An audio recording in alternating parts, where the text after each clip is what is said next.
right, Ableton Advanced community, how are you guys doing out there? And I'll tell you what, we're going to start off the new year a little bit early here with what I'm going to call my plugins list here. And we're going to go through my plugins in alphabetical order because I didn't know which any other way to do this. And I was looking at things and I was like, how do I pick this first? And it's already kind of and the way it's organized in here, it's kind of a lot of the 32-bit VSTs are going to be up here first. So I thought that'd be kind of cool. There's a lot of free stuff up here in here, and I have done a video on how to convert the 32 over to 64-bit. I use JBridge. You can type that in and go look that up, or there is some other newer options. I think when I was looking for it, there wasn't too many options then, and JBridge was very cheap, and it has worked solid for me since then, and I think I've gotten my value out of that product tenfold. So I can highly recommend that and tell you that it works for certain. Other than that, I think there's other options for you. You can dive into that. So with that being said, there's a lot of cool 32-bit VSTs on VST Planet and VSTs for free, VST Warehouse, just to name a few off the top of my head, plugins for free, things like that. So up first on the alphabetical list, when I click on my plugins folder over here, comes a window to Europe. Very cool little instrument here. So let's talk about this one since it's first. And I think it's rightfully, it deserves almost a top position in the free ones anyway. I think it's a super, super cool instrument here. So I'm going to read a little description about it here real quickly, and then we're going to dive on into the UI, how it flows, and then just a basic fundamental understanding of this instrument here. So a window Europe is a hybrid additive FM synth featuring a rhythm sequencer, which is kind of a weird thing here in the middle piece, as you can see. It's a weird way to represent it, and that flanger thing, it kind of gives you some information. It's odd. It's odd to say the least. It has 128 presets, an additional 146 for you to manipulate and save, and get you pointed in the right direction to kind of see how this thing works and what you can do with it. So the user can operate the additive synthesis by drawing the cursor in the wave, a wave in the line in the program window. So this is the window right here. You can see that we can draw the wave in here and get whatever results that you're going to get out of that. So that's where you do that at. And let's see what else. We have the filter with the ADSRL envelope. We have the envelope for the amp. We have a ping-pong delay, a 3-band equalizer over here. And then this cool thing right here in the middle, which they are calling it the effect horus-flenzher. Flancia? It sounds very German or something. I'm not quite sure, but very cool. I get some super cool effects out of this thing. And I'll tell you how I kind of use this thing. I usually set this thing and I record it onto a track, and then I sit there and just play around and make some noises, and then I, highlight those pieces that I like, immediately, and I, pull them off to the side. And I usually go into some granular or, messing with the warp algorithms in Ableton with this and stretching it out. I get some kind of neat results off this. Very cool audio hallucination type effects is what I would say is where I really dive into this instrument on. But I think this can be used for anything, and I have gotten all kinds of results out of it. I think that when I'm thinking of something like that, I kind of run to this machine here and go for it, and within a few clicks I can randomly usually go what I'm after, especially when I'm thinking about stretching this, warping it, or messing with it granularly, the after effects of the recordings off of this machine. So without further ado, let's go into talk about this thing. So we have a sound type up here. Well, let's go into first thing here. So we got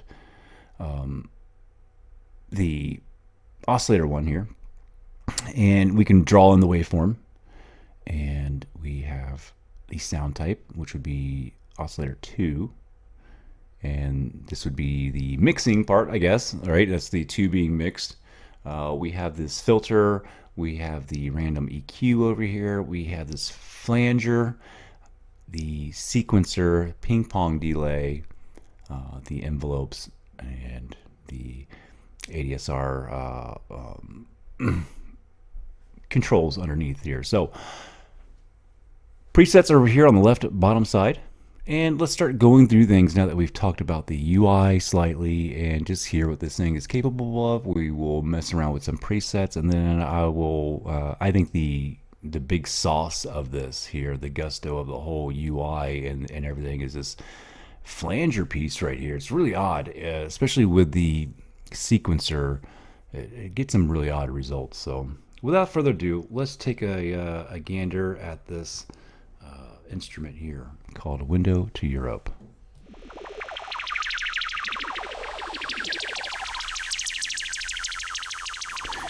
And that's the first preset, which is really going all ham on you here. Let's take this sequencer down to just a, let's draw a line right down the middle here.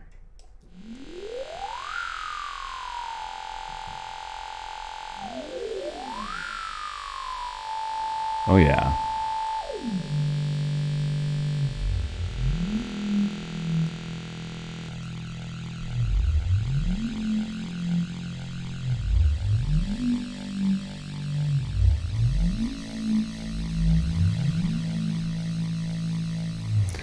So, you know, it's really rich and dynamic. It's got a lot of uniqueness going on for it. I do believe. I find it's absolutely wicked to manipulate.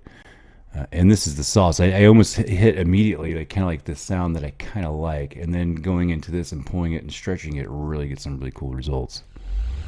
But let's move on to another preset and see what we can find real quick. And then let's talk about these random buttons. I mean, I love things with random buttons. I think most things should have it. I love the fact that Ableton 11 allows you to do that with your mapped macros. So you can almost do it with anything now by putting this in a rack and going to town on it. But instruments that already have it in there are just cool. And I think, I don't know, it seems like it would be an easy thing to add to almost any instrument now. Just a random button on each section like this is such a great idea. You know, more should have it like this.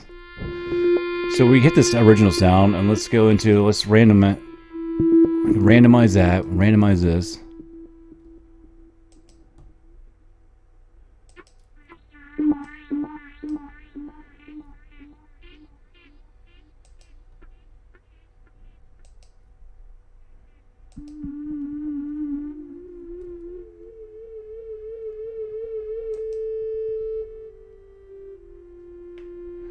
I find it gets really rich results.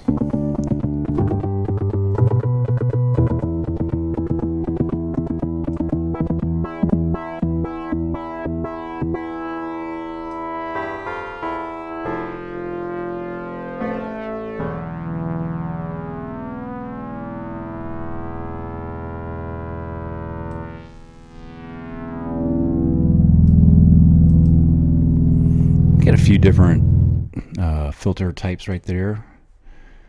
Yeah, it's I think it's a super cool instrument. I get these really weird sounds out of it.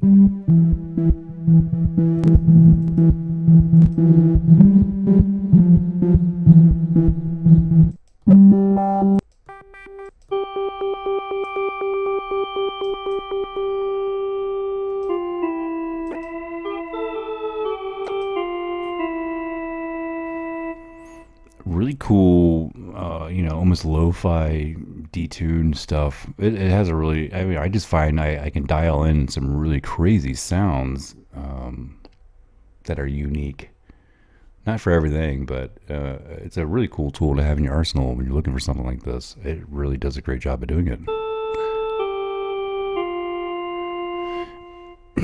And it's easy to grab some things that you just don't really hear. I mean, that's super unique. I'm you know, sold on it for free. You can't beat it. It's a super cool tool to have in there for getting some cool sounds. And there's not anything quite like that in the stock sort of you know, the UI makes it super easy to get, and the randomization and the fact that it's free. I think it's a cool instrument to go grab. I think it's worth looking at. So there you go, guys. Window to Europe. Super, super cool instrument. And go grab this thing. Hit that like and subscribe. I'm going to see you guys on the next video. We're going to be talking about this. We're going to go into Qualcomm and go into PTS. There's going to be some interesting stuff right there. I learned some things today on this thing right there. So without further ado, I'm going to end the video, and I'll be recording that one next. I'll see you guys on the next video. Hit the like and subscribe. See you later.